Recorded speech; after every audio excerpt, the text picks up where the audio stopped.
هل انت فعلا محتاج السوشيال ميديا في حياتك؟ هل فعلا هي حاجة ضرورية ولازم تكون أول حاجة تعملها بمجرد ما تصحى من النوم إن أنت لازم تشوف الفيسبوك بتاعك وتشوف الأخبار؟ أنا الفيسبوك بتاعي اتقفل وخسرت كل حاجة، خسرت ذكرياتي والداتا بتاعتي وصحابي وصوري وسفري وكل حاجة، ولكن زي ما خسرت أنا كمان كسبت. فتعال أحكي لكم أنا كسبت إيه. اول يوم من غير فيسبوك كنت حاسس بنوع من انواع القلق والخوف ان في حاجه هتفوتني، في صور لاصحابي هتنزل غير ما اشوفها، اللي سافر واللي اتجوز واللي خطب، وفي كومنتات وصور وفيديوهات. حسيت بنوع من انواع القلق، وده وصلني لحاجه اسمها الفير اوف ميسين اوت، اللي هو ان انت تبقى خايف ان الدنيا تفوتك، ان الحاجه تفوتك، ان الاحداث اللي بتحصل حواليك تفوتك، ما تبقاش متابعها اول باول. ممكن نبقى نعمل فيديو مخصوص عن الفير اوف ميسين اوت لان ده موضوع مهم جدا بجد. اول يومين كانت ايدي بتاكلني جدا، هموت واعمل اكونت جديد، هموت وانزل صوري وفيديوهاتي واتابع الناس واشوف الاخبار واشوف مسلسلات رمضان، عايز ارجع للدوامه اللي انا كنت عايشها. ولكن بعد اليوم الرابع بدات اسال نفسي اسئله واقعيه، بدات اسال نفسي اسئله تخليني افوق وافهم هو انا فعلا محتاج الفيسبوك ولا لا. هل فعلا محتاج الفيسبوك ولا ده مجرد مكان او بلاتفورم بضيع عليها وقتي، او مجرد بلاتفورم بنزل عليها فيديوهات وخلاص؟ فكر كويس، هتلاقيها ان هي مش حاجة ضرورية خالص، دي مجرد تول او مجرد اداة انت بتستمتع بيها. ايه اللي هيحصل لو انا ما فتحتش الفيسبوك؟ هل صاحبي اللي بيخطب ولا اللي بيتجوز الجوازه بتاعته هتبوظ عشان الكومنت بتاعي اللي انا مش هكتبه؟ ولا الاحداث وموازين العالم هتتغير عشان انا ما تابعتش الاحداث اول باول؟ ولا الفيسبوك مش هينزل الابديت الجديد من غير ان محمود او من غير ما انا لازم اعمل اكونت جديد، لازم ادخل واسجل عشان الابديت الجديد ينزل بتاع الفيسبوك؟ استفاد ايه لو ما فتحتش الفيسبوك؟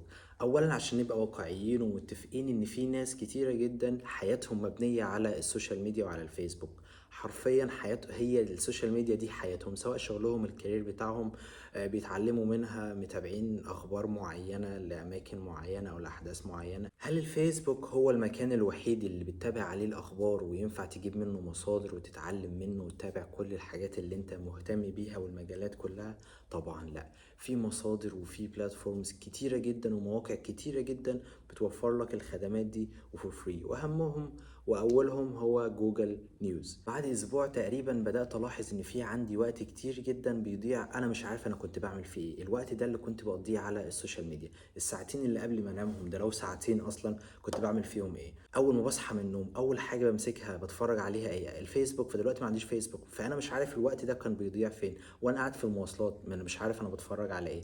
وانا زهقان او ما عنديش حاجه اعملها والتليفون في جيبي كنت بطلعه اعمل بيه ايه؟ فدلوقتي بقى عندي وقت، بقى عندي جاب كبيرة جدا في يومي، او مش جاب واحدة، ده فترات كتيرة فاضية انا مش عارف انا بعمل فيها ايه. من هنا بدأت افوق وافهم ان حياتي كانت عبارة عن دوامة كنت عايش فيه جو السوشيال ميديا، وانا مش عارف ولا واخد بالي اصلا ان يومي بيضيع. الحاجة الوحيدة او الميزة الوحيدة اللي بتقدمها الفيديوهات دي والسوشيال ميديا دي هي ان هي بتسليك لوقت معين، لفترة صغيرة جدا، وفي نفس الوقت بتسحبك فيديو ورا التاني ورا التالت لحد ما تلاقي يومك ضاع. زي ما بتطلع على السرير انا عايز انام الساعه 12، هتفرج على الفيديو ده وهروح انام، الفيديو بيجيب التاني بيجيب التالت، تلاقي نفسك نايم الساعه 4 الفجر ولا حاجه. الاسبوع التاني بدات اكون المسيطر، وبدات املى الفراغات اللي موجوده في يومي اللي موجوده في حياتي، بدات احط عادات جديده، بدات احط اماكن جديده او حاجات اتعلمها. ففكره ان انت تبقى المسيطر والمتحكم في وقتك، المتحكم في مشاعرك، المتحكم في تقلباتك المزاجيه، المتحكم في قراراتك، مبقاش في حد هو المسيطر عليك، مبقاش في حد هو المتحكم فيك،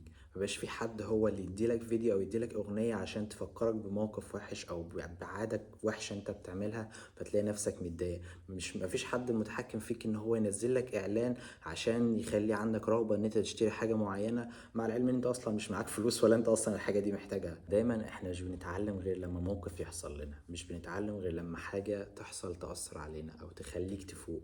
انا الفيسبوك بتاعي اتقفل قبل كده، ده الفيسبوك التالت.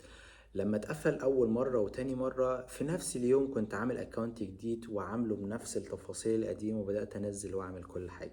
ولكن المرة دي انا بعدت شوية كده، قلت انا عايز افهم اصلا هو انا فعلا محتاج ولا لا. فلما بدأت افكر وبدأت اتابع والاحظ وقتي اكتشفت ان هو مش حاجة ضرورية خالص، بالعكس هو حاجة بتسلينا، حاجة ممكن استخدمها في الخير وممكن استخدمها في الشر، ممكن استفاد بيها وممكن تضرني. فلما تكون انت المسيطر فبتكون انت المتحكم، فانت اللي بتختار. انا هفتح السوشيال ميديا دلوقتي، هتفرج على حاجة معينة، هبحث عن حاجة معينة، هشوف الفيديو ده. بس لما تكون انت المتحكم فعلا صدقني بترتاح نفسيا، ويكون في عندك راحة كده، وان انت مبسوط ان انا ملك زماني. انا اللي هعمل اللي انا عايزه، مفيش حد هيتحكم فيا، مفيش حد هيقول لي اتفرج على الفيديو ده ولا هيبعت لي الفيديو ده. فلو قعدنا نتكلم عن فوائد بعدك عن السوشيال ميديا والكلام ده كله مش هيكفينا فيديو ولا اتنين ولا تلاتة. بس خليني اقولك على حاجة، زي ما بعدك عنها حلو، قربك منها حلو، بس لما تكون انت المسيطر.